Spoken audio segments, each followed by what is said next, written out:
The story begins at the end of a game that had consumed 3 long years of the protagonist's life, yet for him, a hardcore gamer from Japan, those years felt painfully short. The ending left him unsatisfied, even insulted, and he dismissed the experience as a trash game unworthy of his dedication. What he truly desired was a challenge that would last at least a decade, something brutally unfair, poorly balanced, and demanding absolute commitment. With that craving in mind, he immediately searched the internet for the most infamous hardcore game imaginable, one known for punishing players without mercy. The moment he finished typing his query, his monitor flickered, and the familiar glow of his room was replaced by the scenery of a vast, unfamiliar landscape. A message appeared from an unknown company, offering him access to a fantasy game of swords and magic that supposedly had no ending at all. Intrigued rather than alarmed, he examined the settings and found the usual difficulty options, easy and normal, alongside a strange third choice labeled Hell Mode. Its description warned that regret would be meaningless, that players would face utter despair, and that leveling would require 100 times more experience than normal mode.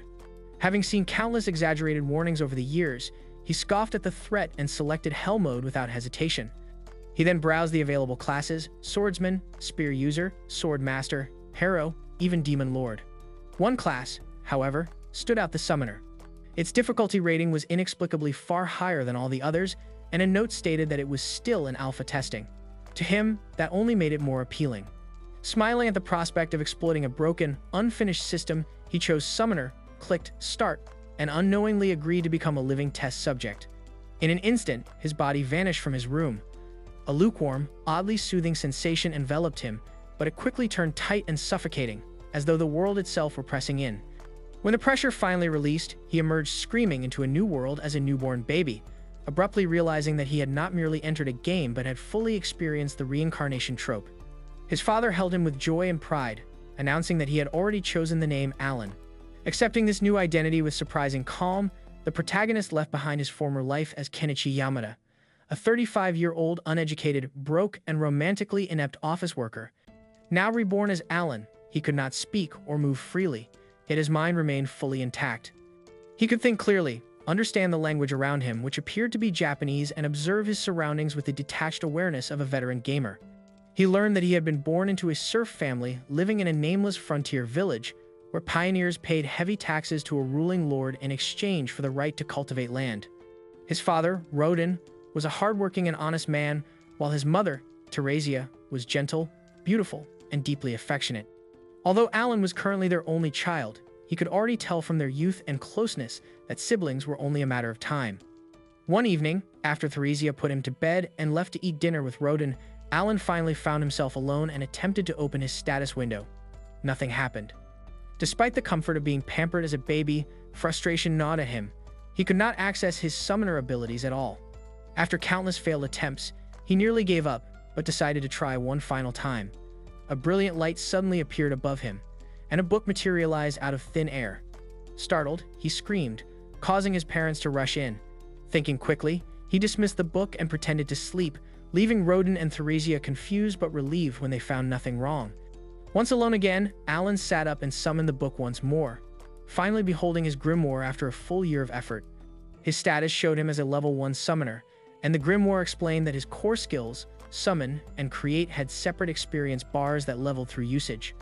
At present, he had 0 experience and could only create rank H insects and beasts, the absolute lowest tier imaginable. One page displayed a message from the god of creation, Elmia, thanking him for his patronage and apologizing for the delayed delivery of the grimoire due to bureaucratic issues surrounding the experimental summoner class. The message ended with a blunt warning that no questions or cancellations regarding class selection would be accepted. Unbothered by divine red tape, Alan immediately tried to summon an insect, only to realize that he first needed to use the create skill. When he did, a card appeared before him, a rank H insect card granting +1 endurance and +1 agility. Though laughably weak, Alan viewed it as a monumental first step. Just as he prepared to summon the creature, Theresia entered the room, forcing him to hide the card and feign sleep, resolving to continue the next day. When he finally activated the card during his nap, it dissolved into light and formed a large grasshopper that immediately leapt at his face before hopping out of the room. Consulting the grimoire, Alan learned he could name the creature Denka and discovered a crucial mechanic. Merely holding the card in his inventory applied the creature's stats to his own body. Overjoyed, he shouted, only for the Theresia to rush in and panic at the sight of the giant insect, stomping it flat without hesitation. Over the following days, Alan continued experimenting and created a rank H mouse named Mousy, which, while stupid, at least followed simple commands. He soon realized that although his summons were useless in real combat, he could stock up to 10 cards of each creature type, and the buffs stacked. By holding 10 Mousy cards, his attack stat increased enough for him to surpass the physical strength of a normal baby. Aware of Hell Mode's brutal experience requirements, he accepted that progress would be painfully slow. One evening, Rodden returned home covered in blood, frightening Theresia until he explained it came from a great boar he had hunted. He proudly carried Alan outside to see the carcass, pointing out birds called alba herons along the way and explaining that he had named Alan after them because of their freedom to roam the skies. Seeing the massive boar up close terrified Alan, making him realize how insignificant his current power was. Gerda, a neighbor, praised Rodden for the kill and remarked on how unusually composed Alan seemed for his age, later explaining that great boars were C-rank monsters requiring at least 20 men to defeat. Alan stored that information away as a future benchmark.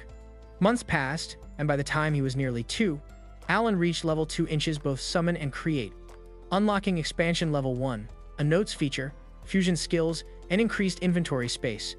However, he quickly discovered that his mana points severely limited his progress, preventing him from fusing cards or creating higher-rank creatures until his MP naturally grew. By age 3, his MP had increased enough to allow more experimentation, including successful fusion that resulted in a rank G bird named Chappie, capable of perfectly mimicking voices. He also created Hopper the Frog, whose provoke skill drew attention, and Molly the Mole, whose dig skill created pitfall traps. The strategic depth thrilled him, reminding him of the hardcore systems he loved, until he accidentally fell into his own trap. Around the same time, Krena, Gerda's daughter, already infamous as Krena the Fierce, dragged him into brutal mock sword fights that he consistently lost despite stacking agility buffs.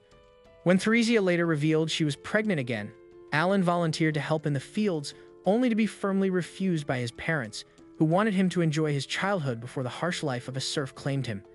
Though he agreed outwardly, Alan secretly vowed to change their fate. As winter arrived and a chain of events led to the birth of his baby brother Mash, Alan found himself questioning his reincarnation.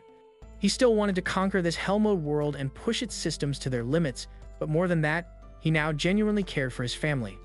Watching his parents and newborn brother, he made a silent promise to use his powers not just to satisfy a gamer's pride, but to free them all from the endless grind of serfdom.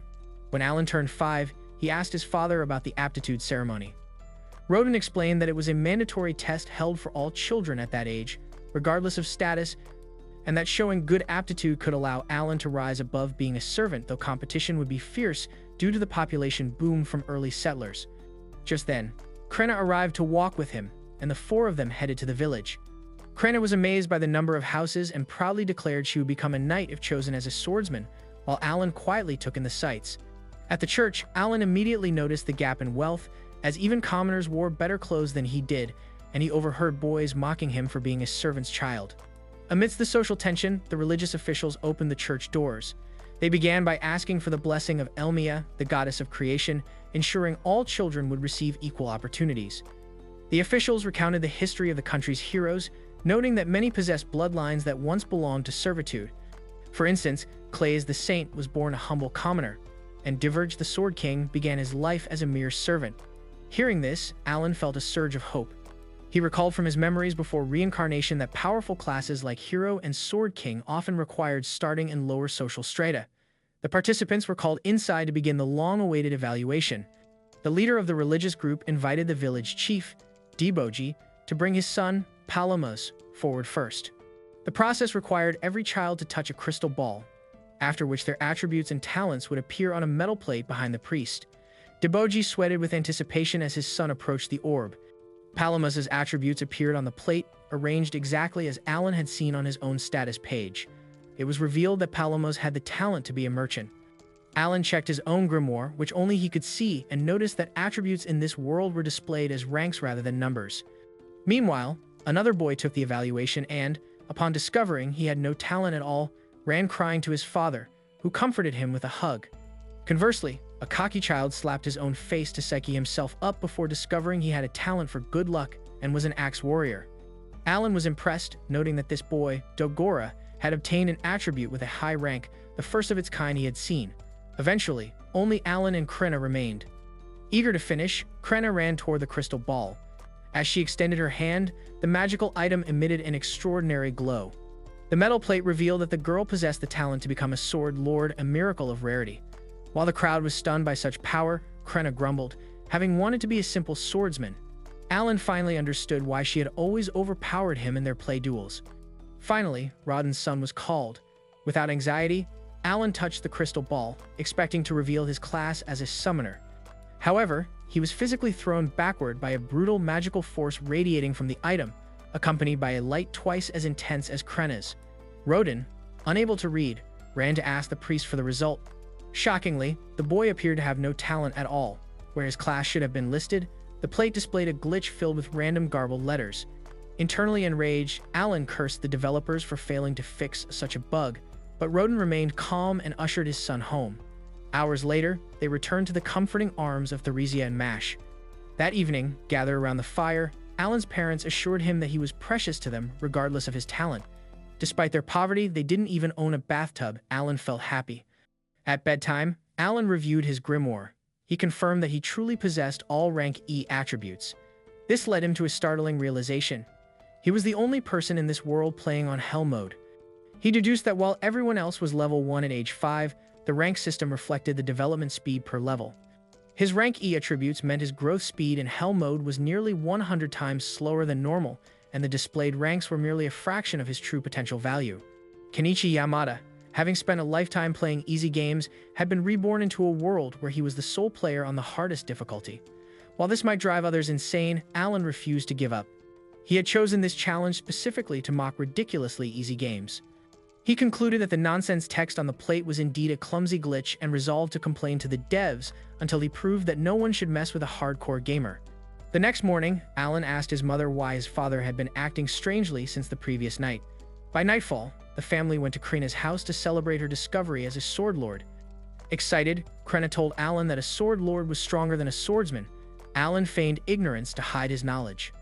Matilda, Krena's mother, mentioned that the village chief, Deboji, had gifted them liquor. Rodden, trying to hide his pride and jealousy, maintained a straight face. Gerda, Krena's father, insisted Rodden take the first sip. This insistence spiraled into an argument until Gerda accused Rodden of wanting to cut ties between their families.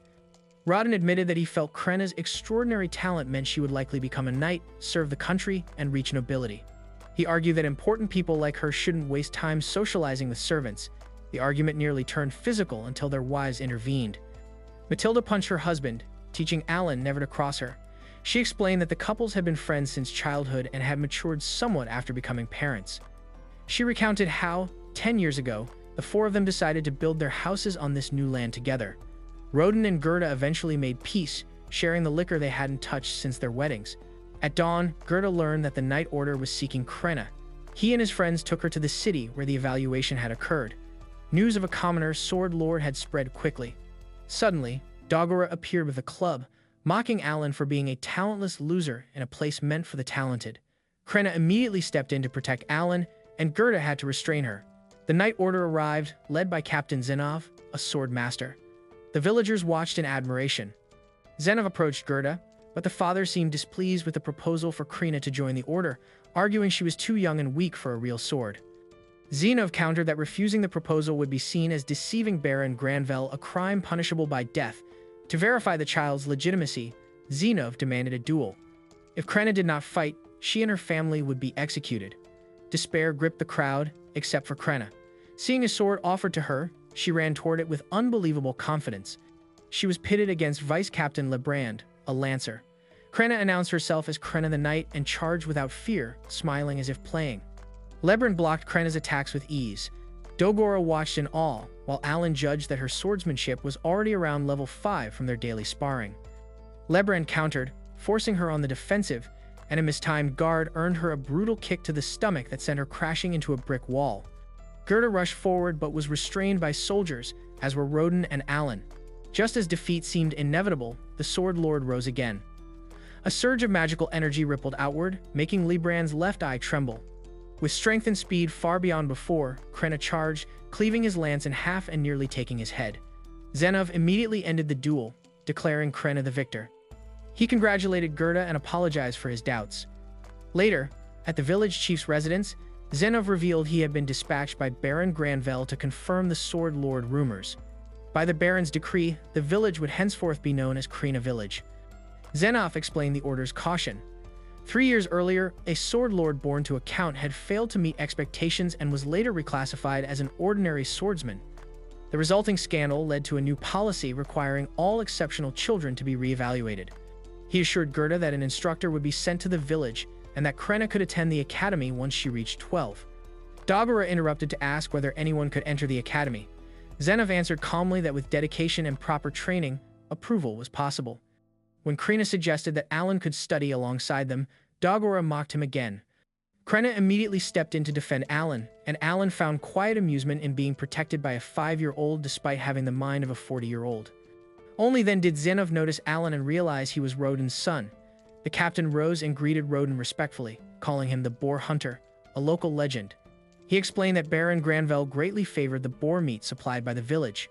Alan couldn't help but reflect on the irony that his father risked his life for food the Baron consumed casually, yet he was glad to see Rodin acknowledged.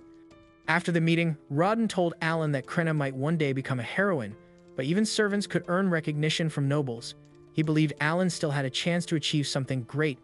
To ease the moment, Alan revealed 2 fruits he had stolen from the gathering for his mother and brother. Rodin laughed heartily, admitting he had taken even more.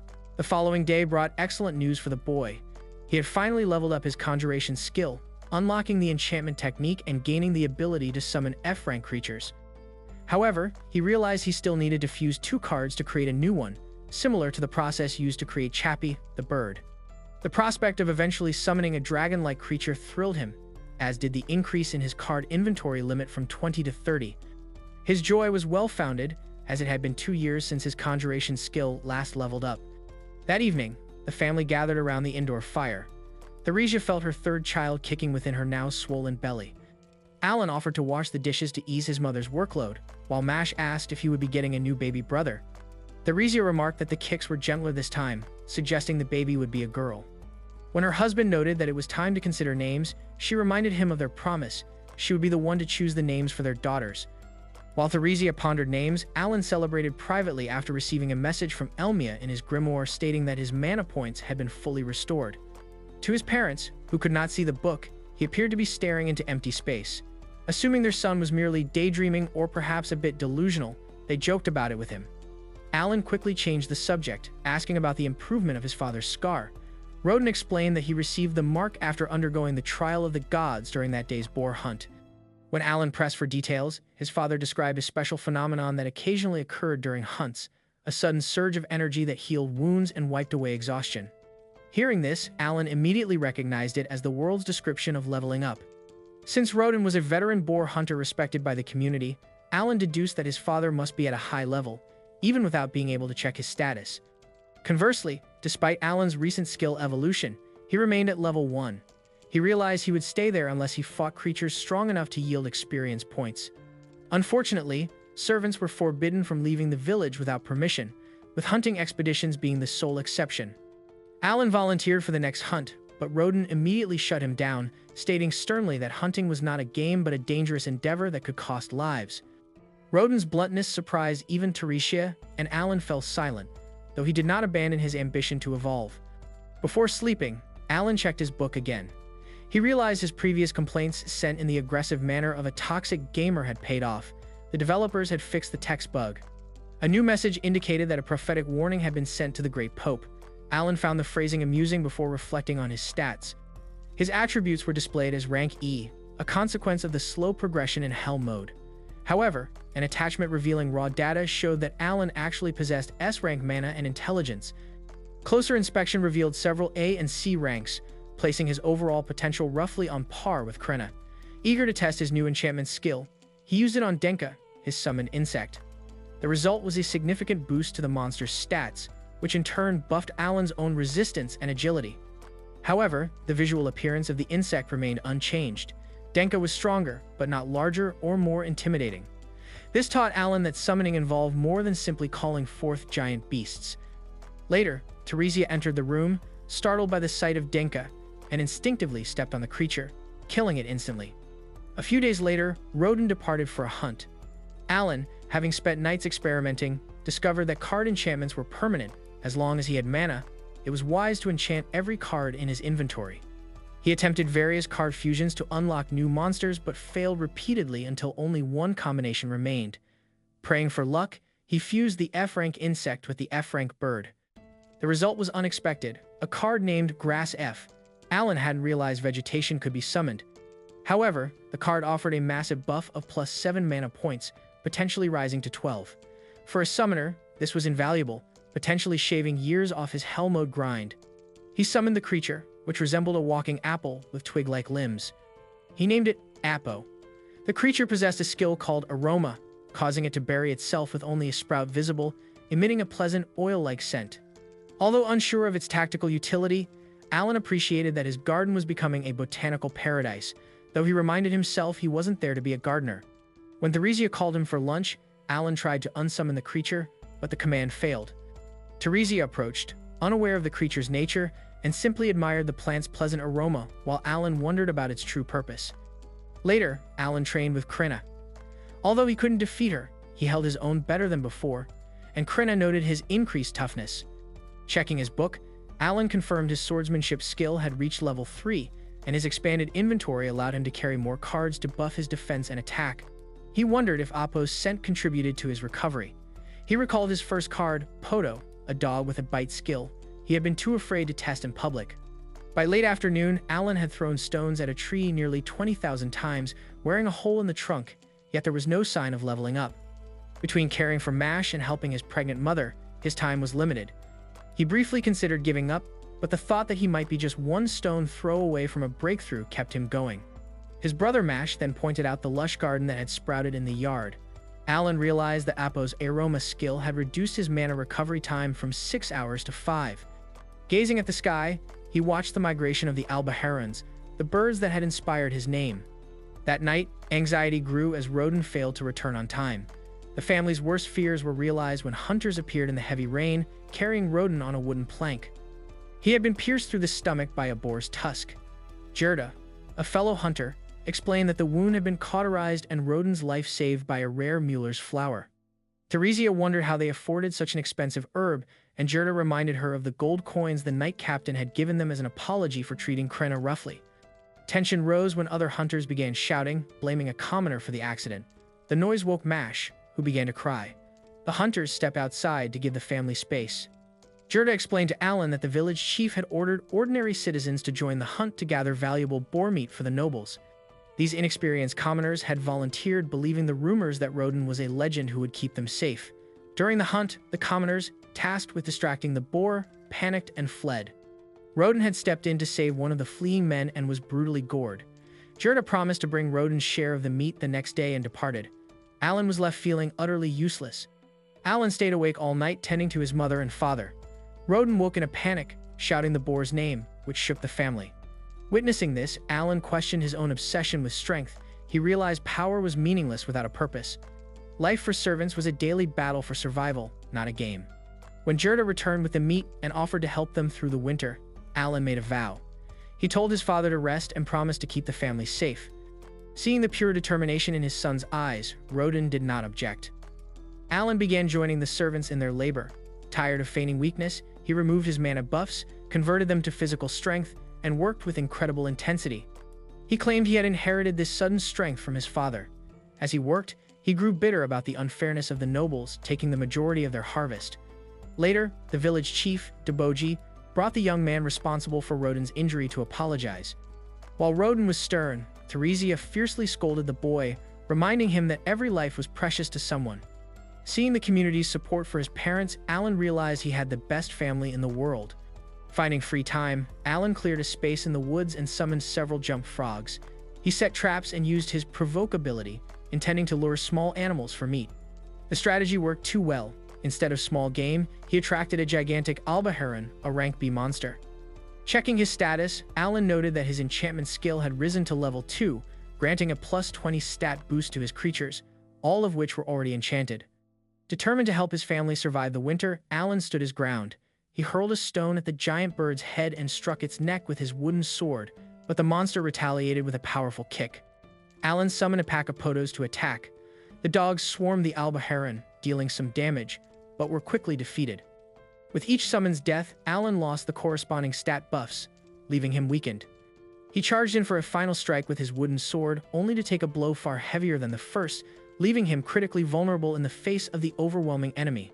He needs to act quickly to avoid becoming bird food. Seizing the opportunity, he summons 2 leeches that attach themselves to the bird's neck. Although Alan has never tested them before, they possess an energy drain ability as expected, weakening the bird enough for him to stand a chance. Once he frees himself, Alan summons even more leeches and wolves. Through their combined efforts, he is finally able to deal the finishing blow and defeat the monster. Alan can hardly believe it, as this marks his first kill, but his grimoire confirms that the bird is indeed dead, rewarding him with 100 XP.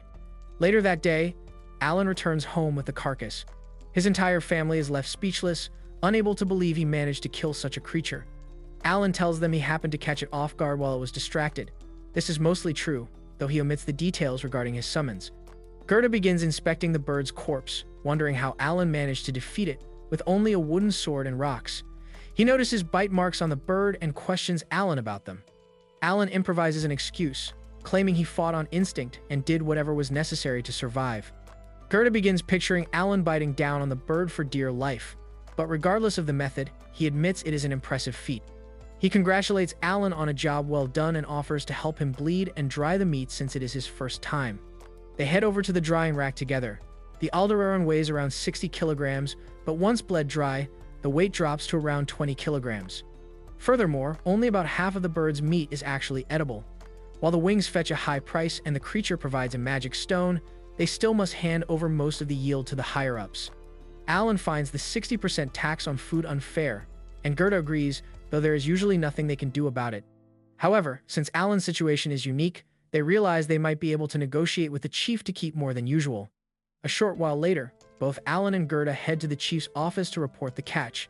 The chief is very pleased until Gerda suggests that Alan should only hand over the wings as tax and keep the rest for himself. This catches the chief off guard. He tries to explain that they cannot do that because the Baron has requested more food than usual this year. Gerda reminds the chief that the only reason Alan was forced to hunt was due to the unreasonable demands that led to Rodin getting injured. He argues that at this rate, Alan's family might starve since they barely have enough to eat. To sell the story, Alan acts as though he is going to faint from hunger on the spot. Feeling guilty but still hesitant to cut the taxes, the chief wavers until Gerda offers to throw in the bird's magic stone to sweeten the deal.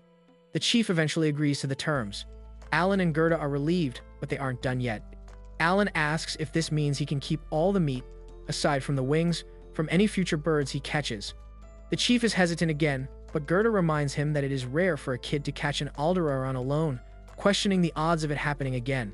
The chief agrees to let Alan keep most of the meat from future catches, operating under the assumption that the boy won't catch another bird anytime soon.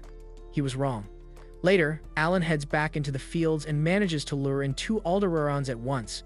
Having mastered his strategy, he sends out leeches first to weaken the birds, throws rocks at their heads to disorient them, and then orders his wolves to attack with full force. Once the birds' health is whittled down, he strikes them over the head with his sword to finish them off. Alan continues hunting every 3 days for a while, and this marks the first time he succeeds without losing a single summon. He is pleased with his performance and thrilled to find he has finally gained enough XP to reach level 2. He excitedly opens his status screen to check his growth. He receives a 60% boost to his stats. While slightly less than he expected, it is still a huge increase. It took him 6 years to gain 1 level, but now that it has happened, he decides it is time to let his family know the truth. He returns home with both birds, amazing his father, who cannot believe he caught 2 at once. Rodin notices something different about Alan, but Alan has a busy schedule, including his sparring session with Krena, so he leaves before Rodin can say much. After today's haul, Alan has officially captured 10 birds total, ensuring his family can survive the winter. He wants to keep hunting to reach level 3, but he doubts he can find enough birds in time.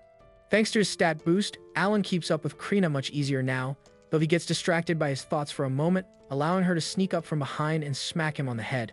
That night, Alan calls a meeting with his family. Once they are all present, he informs them that he isn't actually talentless. Without revealing the exact details, he explains that as a baby, he received an oracle from the god Elmea. This means he is smarter and stronger than the average person, but he must work 100 times harder than normal to grow stronger.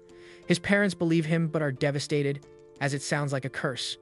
While they aren't entirely wrong, the difficulty was actually self-inflicted when Alan chose to play on Hell mode. He explains that he was appraised as talentless because his talent was too new to be recognized. His parents are amazed and ask if he has a specific talent, but he tells them he doesn't know what it is yet. He decided against revealing he is a summoner because he is unsure how people would react to his ability to control living creatures. Even without knowing the specifics, his parents are relieved to learn he is talented, as it explains why he spent so much time throwing rocks at trees and hunting monsters. Roden asks what Alan plans to do from now on, and Alan says he will continue doing his best to grow stronger. His father reminds him to ask for help if he needs it, but advises him not to mention this to anyone else to avoid being mistaken for a false prophet. However, Roden notes it is likely fine to tell Gerda, as he isn't a snitch, and Roden desperately wants to brag to his friend about how amazing Alan is. The first snowfall arrives the next day, and Alan begins trading his stockpiled bird meat, with Gerda showing him how the barter system works. Along the way, Alan learns about the social divide between serfs and commoners. Serfs must surrender 60% of their food, while commoners pay a yearly head tax of 1 gold coin. Gerda explains that becoming a commoner costs 10 gold coins per person. With another sibling on the way, Alan calculates his family would need 50 gold coins total. It's daunting, but he vows to achieve it. By the second day, Alan can trade on his own. He learns that 1 piece of bird jerky equals 1 silver coin, and 100 silver equals 1 gold. To reach his goal, he estimates needing the equivalent of 500 pieces of Aldebaran meat, a lot, but manageable over time. At a potion shop, Alan asks for MP recovery items but settles for healing herbs. The clerk recalls selling one at a discount to Gerda during Roden's injury. Realizing his father owes his life to that kindness, Alan thanks the clerk and gifts him bird meat in return.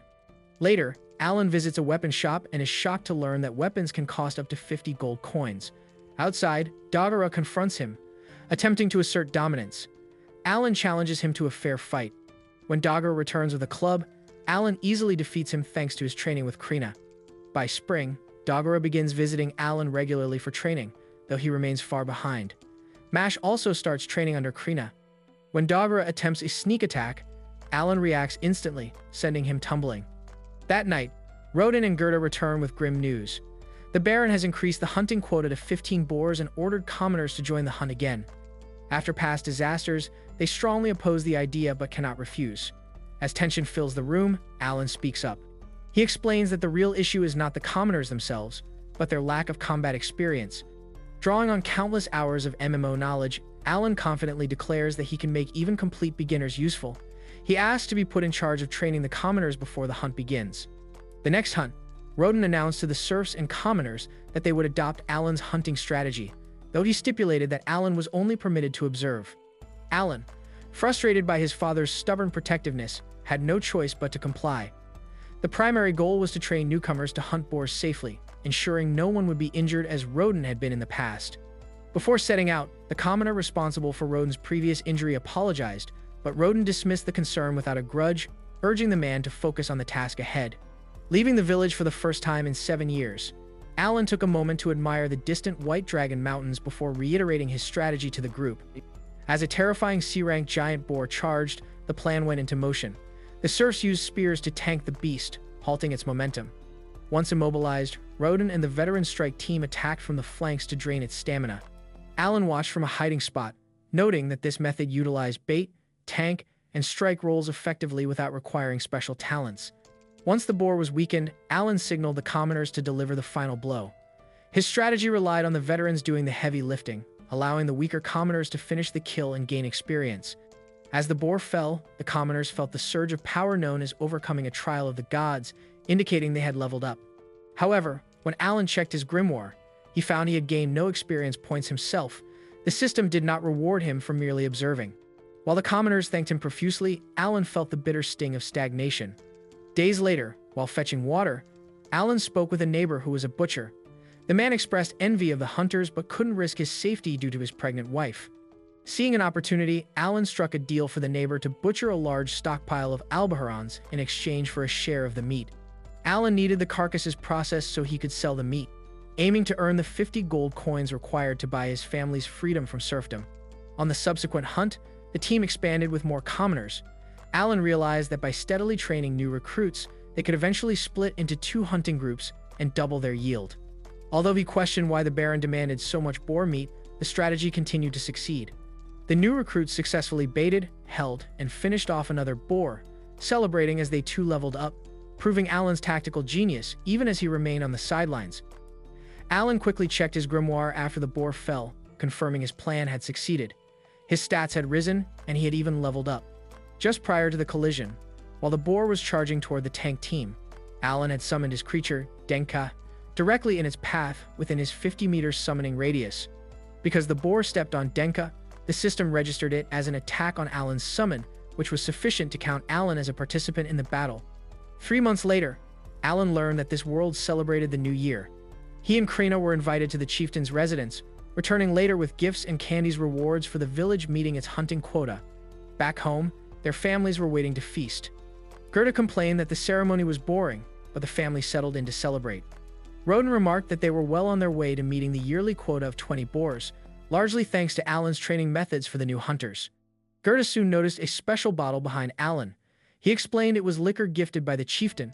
Seeing his parents' immediate excitement, Alan decided to set a trap.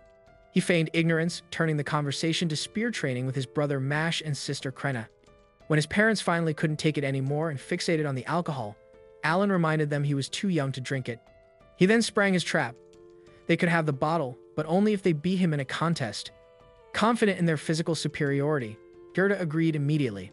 When asked his price, Alan demanded the right to wield a spear during the boar hunts if he won. Realizing they had been outsmarted, Roden and Gerda acknowledged Alan's cunning but accepted the challenge, believing they would still win easily. The contest was arm wrestling. Gerda went first, warning she wouldn't hold back. However, Alan was prepared. Now level 6, he had filled his inventory with cards to buff his attack power. However, he could not overcome Roden. Alan lost the second match, calculating his father's attack stat to be over 300 C rank. Roden enjoyed the prize but held firm on the deal. Alan could not join the hunt until he was strong enough to win. Alan resolved to reach summon level 4 by fall to gain the necessary power. By June, Alan's summon level increased, unlocking E-rank creatures and expanding his card inventory by 10 slots. He realized that filling his inventory with 40 E-rank cards would provide enough buffs to finally defeat his father. Additionally, he discovered a new storage skill in his grimoire, a literally bottomless hole in the page that could store an infinite number of items. This puzzled Alan. In game design, God-tier inventory management usually appeared only when necessary for the plot. He reasoned that obtaining such a powerful tool now meant he would need it for a specific purpose very soon. Leaving that aside, Alan decided the time was right to experiment with his new E-rank summons. He attempted to manifest a rank E insect, but to his confusion, nothing happened. He initially suspected a lack of mana, but the grimoire clarified that he lacked the necessary E-rank magic stones. This revelation came as a surprise. He hadn't realized that higher-tier summons would require material components. Determined to proceed, he sneaked into his room, careful not to wake his little brother, and retrieved his savings along with a stash of magic stones he had collected from horned rabbits. The summoning process still failed until he deposited the stones directly into his storage skill, a specific mechanic that finally allowed him to create the creature he wanted. The resulting E-rank insect was a butterfly named Papin. It was significantly larger than he had anticipated, which became a problem when his mother, Teresia, entered the room at that exact moment. Panicking, Alan mentally commanded the insect to hide behind his back while he stammered out an excuse to his mother. Once she left, he continued his experiments, summoning a rank E beast next. This saber-toothed tiger, which he named Tama, was far sturdier than his previous dog summon and provided a stat buff of 10 double what the F-rank summons offered. He also successfully fused a rank E bird, confirming that maintaining his new army would require a consistent and plentiful supply of magic stones. However, a logistical hurdle arose that night when his father mentioned that a defensive ditch dug years ago had effectively stopped horned rabbits from entering the village. Realizing his supply chain had been cut, Alan found himself in a difficult position. Seeking a solution, he approached Palamus, a knowledgeable villager, while Krena played nearby. Palamus explained that magic stones were typically used to power tools in the royal capital. Crucially, he noted that while C and D rank stones were valuable, E rank stones were considered trash and often littered the ground. To prove his point, Palamus picked one up from the dirt nearby. Relieved, Alan realized he didn't need to hunt, he just needed to scavenge. After recruiting villagers to help him stockpile stones, Alan unlocked all available E-rank summons and prepared to test their combat viability. Suddenly, one of his new summons, a bird named Hawkins, flew toward him, screeching a warning. A wild boar burst from the brush, injuring Alan before he could react. Beansy, his grass summon, immediately healed the wound. As the boar charged again, the butterfly Papin unleashed a stunning ability, freezing the beast in its tracks. Seizing the opening, Alan ordered Tama to attack, and the tiger decimated the target instantly. When a second boar launched a surprise ambush, Wall-E, a stone summon, materialized as a shield. The boar crashed into the sturdy wall and collapsed from the impact. As Alan blinked, the battlefield vanished, revealing that he had hallucinated the entire encounter. He didn't dwell on the delusion. Instead, he recognized it as a mental simulation he had been running for 7 years to understand how a summoner should operate. Without FAQs or walkthroughs, he had to deduce the class's potential on his own. This vivid visualization confirmed his theory regarding the game's design. Every summon type fulfilled a specific RPG role. Insects were for debuffs, beasts for offense, birds for intelligence gathering, grass types for healing, and stone types for defense. This synergy allowed Alan to function as a complete, self-sufficient party, validating the summoner's potential power. It also explained why he had acquired the storage skill at this specific moment. It was essential for carrying the massive amount of magic stones required to fuel his army. Alan finally understood the developer's intent. He possessed an unrivaled, versatile legion capable of handling any situation, a power that could eventually surpass even the Demon Lord.